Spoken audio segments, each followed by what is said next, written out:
So not too long ago, I got to have a day home alone. I love days home alone. I love people. I'm also an introvert. I love days home alone. I get so much done. I make a to-do list. I think to myself, I'm just going to knock out so many things uninterrupted. I'm going to be productive. I'm going to be efficient. And then if I get everything done, I'm going to have time to crack open my guitar cases, plug things into amps, no one's around, and just play to my heart's content. This was one of those days. My wife had to go into the office early. She left the house. We're empty nesters. I was home alone. Comfy blue jeans, favorite hoodie, thick warm socks. Got a big cup of coffee. I'm thinking I'm going to put some music on the smart speakers. I'm going to link them up everywhere I go in the house. A little Van Morrison, a little Noah Kahn, Stick Season. This is my day. It's going to be amazing, productive, and fulfilling all at once. And I'm walking out of the kitchen, round the corner into our dining room, and don't really pay attention to what's going on because I'm grooving on some music. Into the Mystic, I think, was already going from Van Morrison. And all of a sudden, bam, I stubbed my toe on a laundry basket that's just sitting on the floor of the dining room. Well, full of clean laundry, all folded. And I'm like, ow, why is it here? But that's not all that goes on in that moment.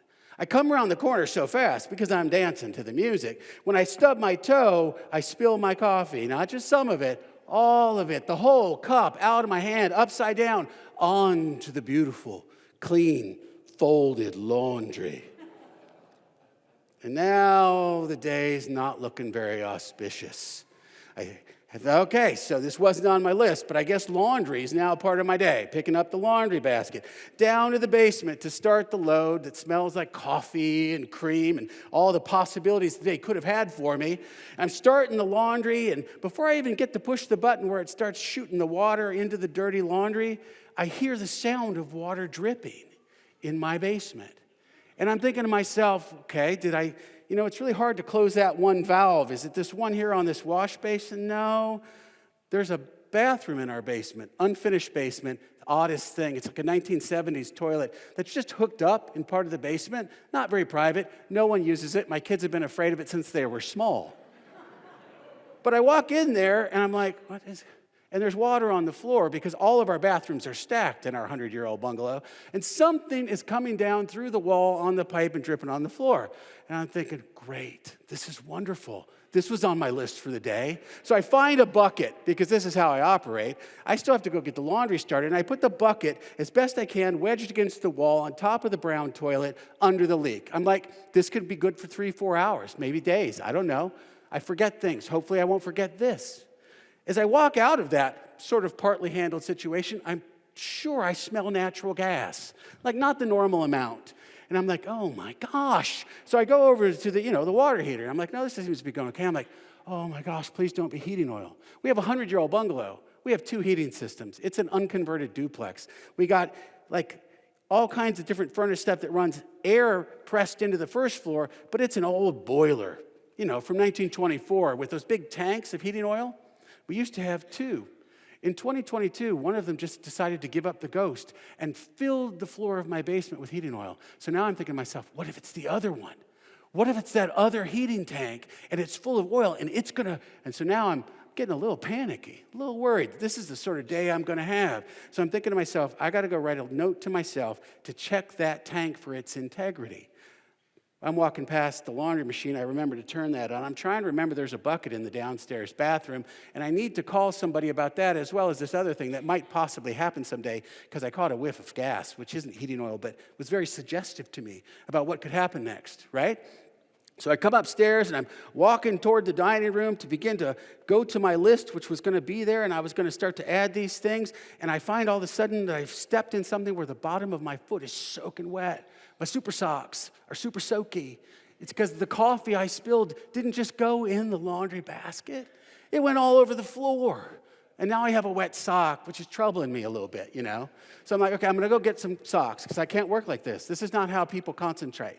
So I go, and I get socks, still trying to hold on to all these things that were supposed to end up on my list. Finally, I'm back in the dining room. I'm sitting at the table. I'm making my list with all these new things. I'm thinking to myself, I'm never going to get to play guitar. I'm getting my bills out and doing some other things and piling up all the medical bills plus the EOBs. You have to pair them up. You got to print things off the internet and starting to get into that. And I'm like, okay.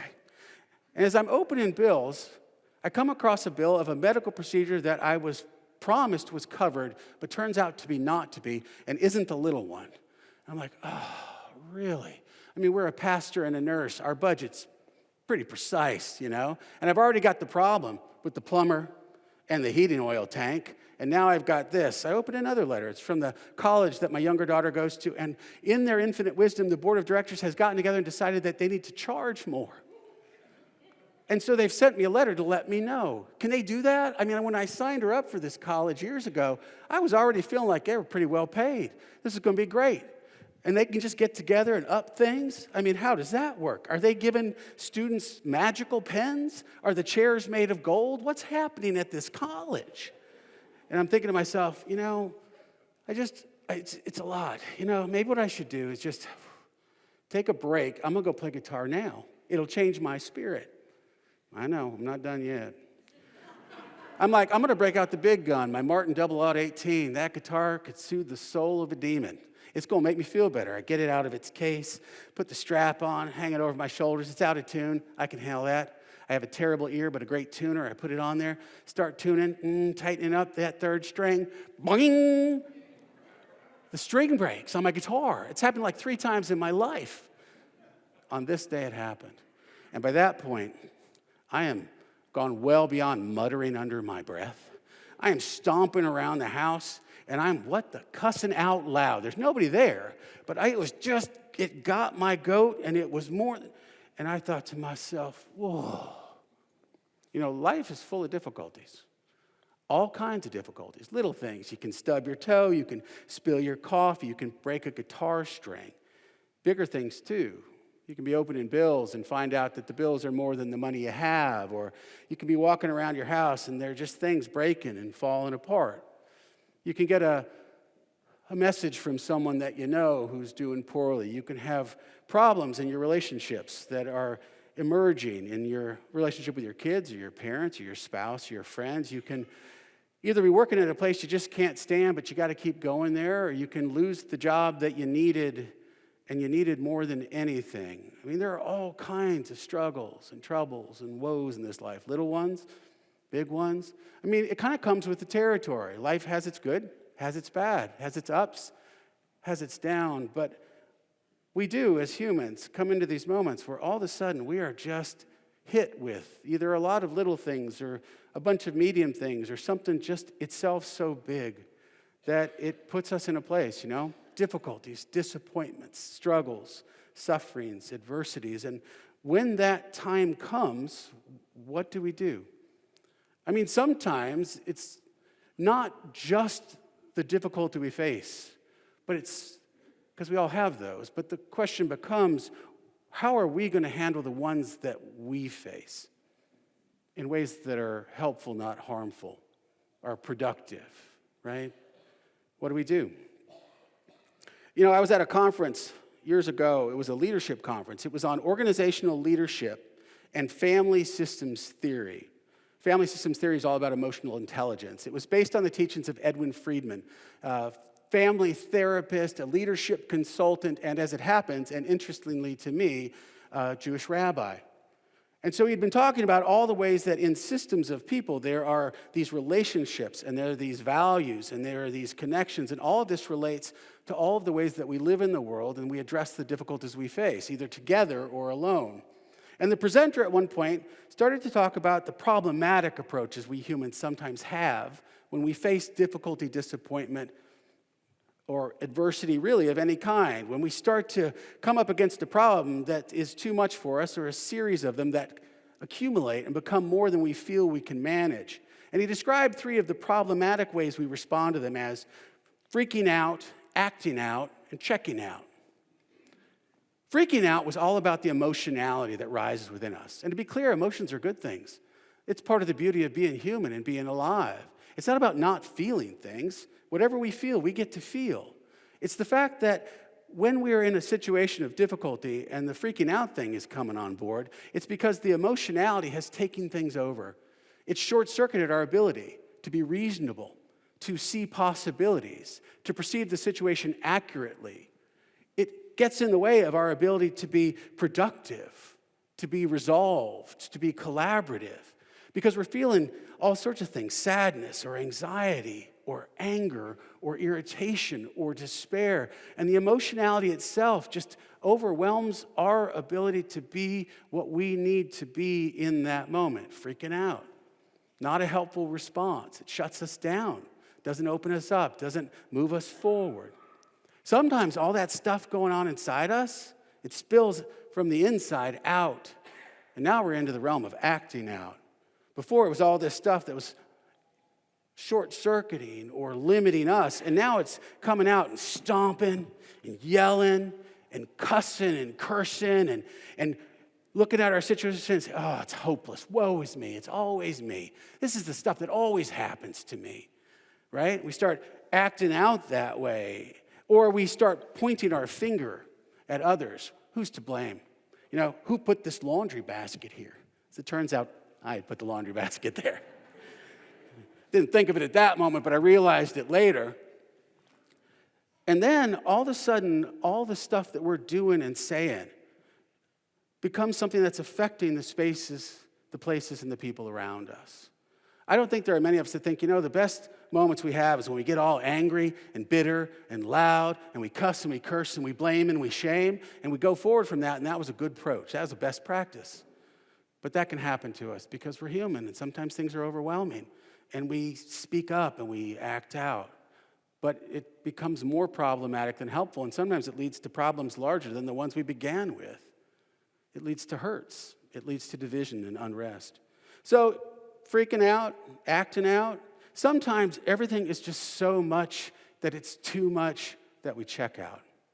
We do shut down. We step way back. Not the kind of stepping back that's about getting perspective so we can re-engage. The kind of thing that's like, can't do it, won't do it, I'm done here. And then we distract ourselves one way or another. We grab a device so we can play a game or watch Sports Center or, do TikTok once upon a time. Don't know if that's still a thing. Or, we try to numb out in some ways. We try to comfort ourselves by eating food that we're trying not to eat.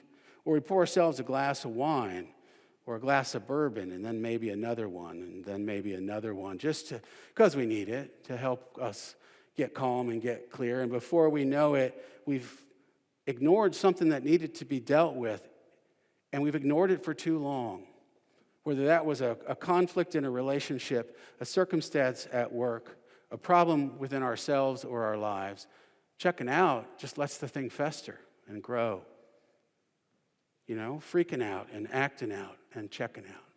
All these different ways that we don't helpfully respond to the problems, the difficulties, the disappointments that we all face, and we all will. So what are we to do? One of the things I love about this Christian faith of ours is that it is as pragmatic as it is profound. It's about incarnation. It's about heavenly wisdom in the earthly stuff of every day. It's an extraordinary thing if we're willing to roll up our sleeves and get into the stories of the faith and the practices in our tradition, because it can bring into our lives real help for real stuff in real life. Consider the gospel for today. We're in the second chapter of the Gospel of John. And we find ourselves with Jesus again. And in this case, we're told he's in the village of Cana. He's at a wedding. His mom is there. And some of his disciples are too. John begins telling us the story by saying, on the third day. It's 3 days after the baptism of Jesus. John wants to put that in context. Before he brings us into this village in Cana, in the days in between, this is when Jesus has called some of his disciples, which explains why they're there at the wedding. And so there we are at the wedding with Jesus and his mother and the disciples. And then John says, plainly, rather matter-of-factly, when the wine gave out, and he moves on from there as if this is not a problem. Well, I don't know if you've been to any weddings or you've been part of them. When something goes bad at a wedding, it's a lot worse than other circumstances. Things get magnified. You know what I'm saying? If a groomsperson doesn't show up or forgets a cummerbund, or the organist misses a couple chords during the processional, or if the dress just isn't hanging right, or if someone has a kid who won't be quiet and they won't take them out. I mean, people get crazy about weddings. This was a big deal in the first century as well. It was a big deal for lots of reasons. For one thing, in the first century, in a wedding in a village like Cana, this wasn't even just about the families, it was about the community. This was a community celebration. And it would have reflected on the families, on the family of the bride, and particularly the family of the groom. To have run out of wine at the wedding, it would have been something that would have been in the family lore for years to come. It would have been an embarrassment, even a shame upon the families for letting this thing happen. Communities counted on these celebrations. Sometimes they lasted for days. People looked forward to them.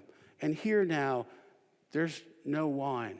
And beyond that, oftentimes weddings and how they went were considered signs of whether the marriage itself would be auspicious, whether the families would come together well and there'd be blessing in their future.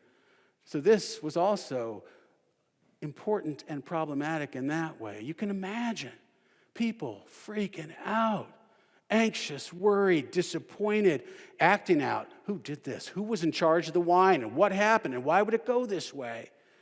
Or just checking out. Maybe people are just like, all right, well, I guess this is over. But notice what happens in our gospel today. Mary, mother of Jesus, gotta love Mary. Mary seems not to be freaking out, or if she is, it's entirely internal, and she's not letting it get to the point where she's acting out. Maybe she's wiggling her toes and breathing through her nose, just getting aware of what's going on around her. She turns to Jesus, and she says, there's no more wine. At which point, Jesus says something odd. Jesus says, well, woman, what's that to me and you? Jesus, who talks to their mother that way? My mama taught me not to talk to her that way. We'll go right over that for a moment. What is that to me and you? And then he says, my hour has not yet come, which is an odd thing to say. But we might, if we have time, get back to that in just a moment. So Mary, in the midst of what is a catastrophe for a lot of people, seems to somehow keep calm and carry on. Mary begins by going to Jesus. Now, in the writings in the Gospels, when anyone goes to Jesus, it represents going to God. It represents accessing our spiritual resources, connecting with God's presence in the here and now. Jesus, Messiah, Son of God, embodying God's Spirit in life all around. Mary doesn't act out and goes to God's living presence nearby. One. Then what does Mary do? Well, even though Jesus has kind of told her he's not really that engaged, Mary, being his mama, knows he's a good boy, he's going to come around, and she moves on. She notices other resources that are nearby, the servants who are working the wedding. She says to them, listen to him, do what he says. Mary stays calm, turns to God, notices what is available in the surroundings. And then what's noticed in the surroundings after that are these huge stone jars, 6 of them, 20 to 30 gallons each. So Jesus, because he is a good boy and because he's Jesus, he says to the servants, take those, fill them up to the brim. And they fill them up to the brim. Then Jesus tells them, draw some water out of those jars. And they draw the water out. And he says to take it to the person in charge of the banquet, and they do. And when the person in charge of the banquet drinks this water, it has been changed into wine, and not just any wine, the best wine. Better than anything that had come before, the best wine. And he's surprised by that and troubled by that. But it's the best wine, inexplicably. So listen again to the wisdom, pragmatic, that this story offers to us. When we are faced with challenges, difficulties, disappointments, large and small. And to be fair, the large ones, they can knock us on our keister, but the small ones and the medium ones, we can practice with those. We can become wiser and stronger so that when the large stuff comes, we have the habit of approaching troubles a certain way, the way Mary did. Keep calm, right? Wiggle your toes, breathe through your nose, pause, and then turn to God. God's presence in your life. We do that lots of ways, right? We pray. Prayer isn't just about speaking to God, but it is. We can speak to God in our heart, but we can step out under a big sky. We can put on inspirational music. We can open a devotional. We can have coffee with a friend who's a friend in the faith. We can turn to God in all sorts of ways. We pause, then we pray, which is about connecting to God in any and all of these ways, and then we are able to see a little differently and to do a little more reasonably, and we can step back into a situation in ways that can be helpful and not hurtful. More than we imagine we could have accomplished. We begin to see possibilities, the resources that are at hand. And we're willing to ask for help. We're willing to trust that a good outcome is possible. And maybe even better than we'd imagined. Better than it would have been or could have been if we hadn't faced the difficulty. Maybe there's some blessing that comes to us or the people around us in and through the wonder of this simple process of pause and pray and proceed and pause and pray and proceed. 2 more minutes. John's gospel is different than the others in some ways. Each of the gospel writers tells the story of the life of Jesus differently, and John tells his more differently. For John, everything is on multiple levels. He loves symbolism. He loves metaphor. He is talking about more than one thing almost all the time, and he's spare in his use of detail as a storyteller. But in this story, it begins on the 3rd day. Doesn't that language just sound familiar? In the Apostles' Creed, we say on the 3rd day, Jesus rises again. This is not coincidence that John uses this. 3 days after the baptism of Jesus, when the heavens are open. 3 days after the death of Jesus on the cross, when the tomb is open and found empty, and Jesus is raised to new life, and the heavens are opened again, and God's presence is unleashed in the world in a larger and new way. So here in the wedding at Cana, John is trying to point us to the resurrection of Christ already. Already. Pointing us forward. Jesus says to his mom, "My hour has not yet come." What he says in the days just before his death and resurrection, "My hour has come."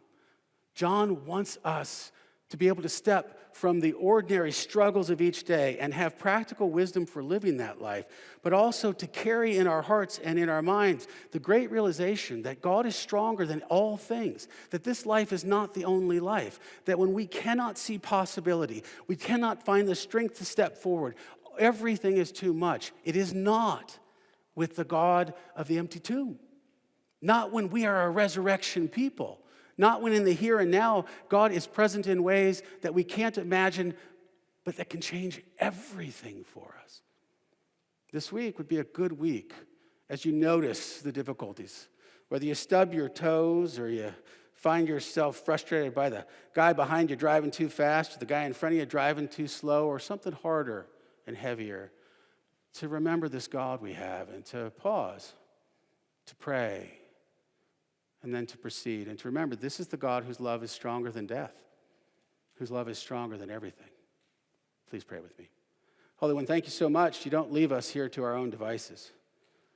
You don't leave us awash in all the challenges in the world around us or in the lives we lead or in the hearts inside us. You are with us and for us in ways that are profound. Help us in the days ahead to experience that in the midst of the difficult stuff.